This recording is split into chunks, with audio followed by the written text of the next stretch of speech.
Hello, my name is Jordan Biordi, still writing here at CG Mag, and remember when video games had some teeth? I sure do.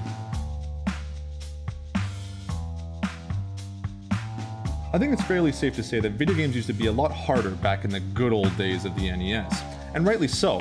Back in those days, games emulated the only form of gaming that they knew, which was arcades. Remember arcades? You'd go there and you'd blow a whole paycheck on House of the Dead 2 just so you could see the third level.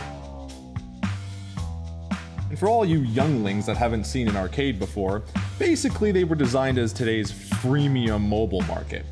Games were excruciatingly hard and extremely unforgiving, and this was done very much on purpose to suck as many quarters out of your little pockets as possible. And since arcades were the only reference point companies had when it came time to make console games, games were designed with simple arcade fundamentals. This can be seen in games like Mario, Castlevania, Ninja Gaiden. Game over, back to the start, better luck next time. Nowadays, with home consoles being the sole way to experience most video games, a lot of changes had to be made to make the experience accessible for most players. Features like difficulty scales, autosaves, tutorials, in-game hints, none of this is uncommon when done right, and can be helpful in a challenging game. However, I noticed with quite a few Nintendo games doing this weird thing lately, allowing players to skip levels if the difficulty is too hard.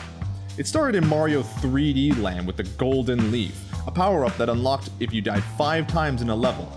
This leaf not only gave you the famous Tanuki suit, but also made you completely invincible. While many fans criticized this for eliminating what little challenge was in 3D Land, Nintendo felt the need to put it in Mario 3D World, as well as New Super Mario Bros. 2, Donkey Kong Country Returns, Kirby's Canvas Curse, and recently Yoshi's Woolly World. And if they're not letting you skip levels entirely, they're rigging the game so you always win. In Kid Icarus Uprising, you set a difficulty for each level in a kind of level gamble system. Higher difficulty means increased rewards, but whenever you die, be it from actual difficulty or the game's horrible controls, the difficulty is knocked down 1 peg and it continuously gets progressively easier until you can beat the level. Whatever happened to offering players a genuine challenge? When a game is too hard, it shouldn't allow you to skip a challenge altogether. You don't learn anything that way. An atmosphere of instant satisfaction has creeped its way into Nintendo's development strategy and has significantly hindered their game-making power. While there's no denying that they make some of the most fun games, they're also some of the easiest games I've played as an adult. And when an easy game is letting you skip levels for fear of being too hard, it just gets insulting. For CG Mag, this has been Jordan Biordi.